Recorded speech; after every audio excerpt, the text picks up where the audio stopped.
प्यारे दर्शकों में फिर आपके साथ रमा जोशी, ज्योतिषी, रेकी हीलर, वास्तु कंसल्टेंट, अंक शास्त्री और ऑरा रीडर। ओम नमः शिवाय, हर हर महादेव। आज मैं फिर से आप लोगों से राहु की बात करूंगी, जो इस ब्रह्मांड का सबसे रहस्यमय, सबसे इंटरेस्टिंग, सबसे पावरफुल ग्रह। उसके बारे में आप जितना जाने उतना कम है, क्योंकि वो क्लियर नहीं है, वो तो धुआं है। सबसे पहले उसके स्वरूप की बात करते हैं। स्वरूप नहीं है कोई भी उसके पास, कोई भी उसका भौतिक अस्तित्व नहीं है। जैसे कि हम दिखा सकते हैं ना, ये मंगल ग्रह है, ये चंद्रमा है, उसे नहीं दिखा सकते। उसका कोई रूप नहीं है, उसका कोई स्वरूप नहीं है। वो क्या है? एक छाया मात्र है, सिर्फ महसूस करने वाली चीजें, ऊर्जाएं हैं। ऊर्जाएं जो हमारे आसपास फैली हुई हैं, तरंगों के रूप में इतनी सारी ऊर्जाएं, जिससे हम मोबाइल चला लेते हैं, टेलीविजन चला लेते हैं, कितनी सारी हम चीजें इन तरंगों से आज की डेट में कर लेते हैं। इंटरनेट जिस पे अब सारी दुनिया टिकी हुई है, वो सब भी राहु के अंदर आता है। तो आप समझिए राहु कितना इंपॉर्टेंट है और कितना पावरफुल है। अगर ये तरंगे ना हो तो जो हम एक दूसरे से जुड़ लेते हैं, जो वीडियो देखते हैं, वो भी ना देख पाए।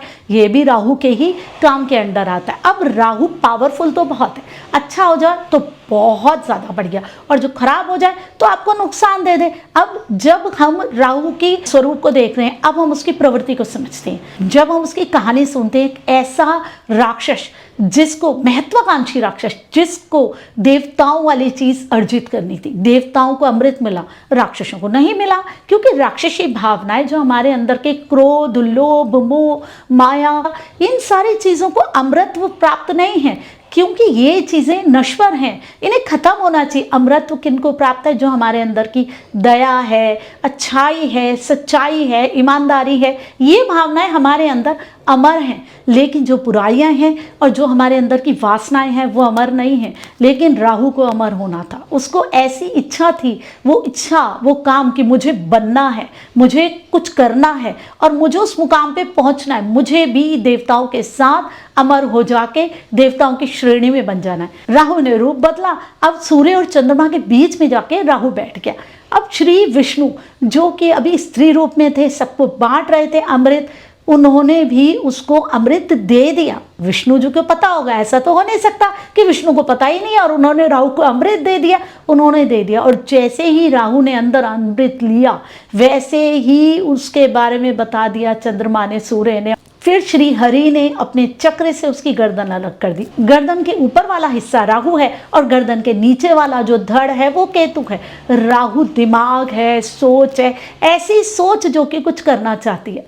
वो मरा नहीं, वो भावना हमारे अंदर राहु के रूप में आ गई। जब हमारे अंदर कोई भावना आती है, परिस्थिति से ऊपर उठ के लड़ने की क्षमता आती है, जब हम विद्रोह करते हैं, जब हमें उस मुकाम पे पहुंचना आता है जहाँ की हम क्षमता ही नहीं रखते। आपने सुना है ना, रिक्शे वाले का लड़का बन गया IAS।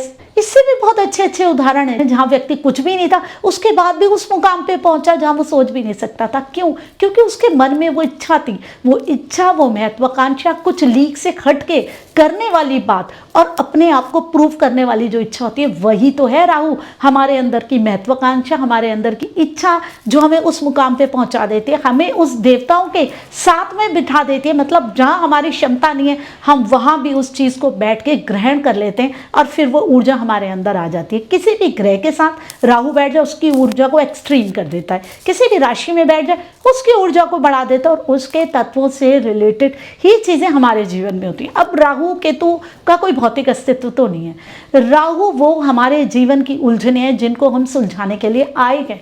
जो भी कर्म हमने पिछले जन्म में कर लिए, वो सारे के सारे हमें निपटाने पड़ते हैं, और वो उलझने हमारे पास आती है राहु के रूप में। हमारी कुंडली में जिस भी भाव में, जिस भी राशि में राहु बैठा होता है, उसी से संबंधित चीजें हमें जीवन में ठीक करनी होती है, सुलझानी होती है। राहु वो उलझने जो कि लेकर के आता है, हम अपने कर्मों की वजह से जो कि हमने कर ली थी, वो समस्याएं हमारे बीच में लेकर के आता है। काल सर्प दोष भी तो ऐसे ही बनता है, जब आप कोई इस तरीके की बड़ी चीज कर देते हैं जीवन में जो कि आपको उठने ना दे। और राहु से जुड़ा हुआ है काल सर्प दोष, कभी कभी आपको जीवन में इतना ऊपर उठा देता है, हर एक से अलग कर देता है। लता मंगेशकर जी की कुंडली में और सचिन तेंदुलकर जी की कुंडली में यही योग बन रहा है। इस योग ने उन्हें उस मुकाम पे पहुंचा दिया जहां पे कोई पहुंच ही नहीं सकता है। तो राहु वो दे देता है जो करने की हम चाहते हैं, जो हमारे अंदर इच्छा पैदा होती है, मुझे ये करना है, काश मैं ऐसा कर पाता।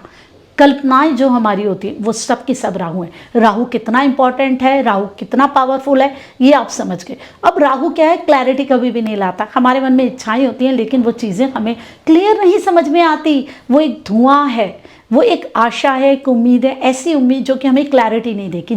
एक धुआं है, अगर राहु खराब हो जाए ना तो आपको इतना बुरा बना देगा जितना कोई सोच भी नहीं सकता, आपकी सोच को इतना पीड़ित कर देगा। इसलिए अपने राहु को सबसे पहले ठीक कीजिए। अगर आपका राहु ठीक होगा तो जीवन में सारी चीज़ें ठीक हो जाएंगी। हमारा राहु कैसे ठीक होगा? अपने बाथरूम को बिल्कुल क्लीन कीजिए, अपने टॉयलेट्स को बिल्कुल क्लीन कीजिए, और जो भी आपके टॉयलेट क्लीन करते हैं ना उनको कुछ ना कुछ रेगुलर दीजिए। इससे आपका राहु ठीक होगा। और बिल्कुल भी उलझाहट नहीं कीजिए अपने जीवन में। जैसे उलझे हुए मुचड़े सी चीज़ें आप अपनी रख दें, मैली चीज़ें रख दें, मुचड़े हुए बिस्तर में बैठें, बिल्कुल नहीं। अपनी चद्दर साफ कीजिए और उसके बाद उसको ठीक से प्लेन करके बिछाइए, वरना आपका राहु खराब हो जाएगा। जो आपकी तारें हैं वो उलझी हुई पड़ी रहें। राहु हमारे अंदर का संदेह है, डर है, वहम है, जो कि हमारा जीवन भी बिगाड़ सकता है। हमारे अंदर की बहुत सारी ऐसी अनसुलझी बातें हैं जिनको हम कभी जान ही नहीं पाते, हमारे मन में बार बार उठती रहती हैं, मन में बहुत सारे विचार आते रहते हैं। अब अपने राहु को कैसे ठीक रखें? सबसे पहले तो अपने घर में बिल्कुल भी आप कबाड़ जमा मत कीजिए। जो भी पुरानी बेकार सड़ी पड़ी चीज़ें उन्हें फेंक दीजिए। बिल्कुल अगर आपने बॉक्स में भी जमा करके रखी है, इलेक्ट्रॉनिक चीज़ें जो कि खराब है बिल्कुल उन्हें निकाल दीजिए। जो तारें आपके चार्जर की, बाकी चीज़ों की उलझी हुई रहती है ना, तो वो राहु ही है, आपको उलझाएंगे, आपको परेशान करेंगे। अपनी सारी चीज़ों को व्यवस्थित रखिए, जो बेकार है उन्हें निकाल दीजिए। पुरानी चीज़ें अपने पास अपनी जमा करके रखने की कोई ज़रूरत नहीं है। जो भी आपके पूर्वज चले गए, पूर्वज भी राहु से जुड़े हुए, उनकी जो काम की चीज़ें आपने याद में कुछ रखी है, सारी चीज़ें मत रखिए। उनकी सारी चीज़ें रखना बिल्कुल गलत है। उनकी चीज़ों को निकाल दीजिए, वो एनर्जीज अपने घर से निकालिए। और समय समय पर, जैसे हम दिवाली में सफाई करते हैं ना, अपने घर की सफाई करते रहिए। जो भी नेगेटिविटीज़ घर में इकट्ठी हो जाती है ना, वो राहु का रूप ले लेती हैं, बढ़ती रहती है नेगेटिव एनर्जीज। और जो टॉयलेट है उनको बिल्कुल क्लीन कीजिए, और जो टॉयलेट्स को क्लीन करते हैं उनको भी कुछ ना कुछ ज़रूर दीजिए। राहु को आपने ठीक रखना है, शराब नहीं पीनी है, सिगरेट नहीं पीना है, नशे का सेवन नहीं करना है। अगर आपने नशे का सेवन किया तो फिर आपको नुकसान हो सकता है। लोग क्या कहते हैं, सिगरेट किसी को दान दे दीजिए, और जो सिगरेट पीता है उसको दान दे दीजिए, आप किसी को शराब दे दीजिए। बिल्कुल नहीं, ये कोई राहु का उपाय नहीं है। अगर आप ऐसा करेंगे तो आप अपने राहु को खराब ही कर रहे हैं। क्यों? क्योंकि ये तो नेगेटिव है ना। राहु के भी दो पक्ष हैं, हर ग्रह के दो पक्ष होते हैं, तो ये उसकी नेगेटिव एनर्जी है। आप इसकी नेगेटिव एनर्जी को प्रमोट कर रहे हैं, तो क्या आपकी लाइफ में पॉजिटिविटी आ सकती है? हमारा जो ज्योतिष है कर्म के सिद्धांत पे आधारित है। किस बात को बताता है? हम जैसे कर्म करेंगे हमें वैसा फल मिलेगा। अब हम कर्म क्या कर रहे हैं? हम कर्म ये कर रहे हैं कि हम राहु की उस नेगेटिव एनर्जी को किसी को ट्रांसफर कर रहे हैं। कहें भाई तू ये नेगेटिव ले ले, तू शराब पी, तू सिगरेट पी, और तेरा तो नुकसान ही होगा। तो फिर हमारे जीवन में अच्छाई कैसे आ सकती? हमारे जीवन में अच्छा कैसे हो सकता है? देखिए, ज्योतिष में सारी की सारी चीजें बिल्कुल क्लियर है। हमारे कर्म पे हमारा जीवन आधारित है। जो हमने कर्म किए वैसे ही हमारा जीवन आगे का अगले जन्मों में वैसा ही रहेगा, इस जन्म में भी वैसा ही रहेगा। जब आप कर्म ही ठीक नहीं कर रहे हैं और सोच भी आपकी ठीक नहीं है, आप किसी को ऐसी चीज क्यों दे रहे हैं? उसके घर वाले आपके बारे में क्या सोचेंगे कि देखो कितना खराब है। हम तो सोचते हैं कि शराब छोड़े, ये इसको शराब ही दे रहा है। तो ये नेगेटिव एनर्जी से बचिए और ये नेगेटिव उपायों से बचिए। आजकल बहुत सारे आलतू फालतू उपाय आ रहे हैं जो कि लोग सोचते हैं कि नहीं हम कर लें। बिल्कुल नहीं कीजिए, सोच समझ के कोई भी उपाय कीजिए। अपने राहु को ठीक कीजिए। अगर आपकी कुंडली में राहु ठीक हो गया ना तो सब कुछ ठीक हो जाएगा, क्योंकि राहु आपके अंदर की महत्वाकांक्षा है। वो एनर्जी आपके अंदर जो कि ईश्वर ने आपके अंदर भेज रखी है, जो कि सबसे अलग है।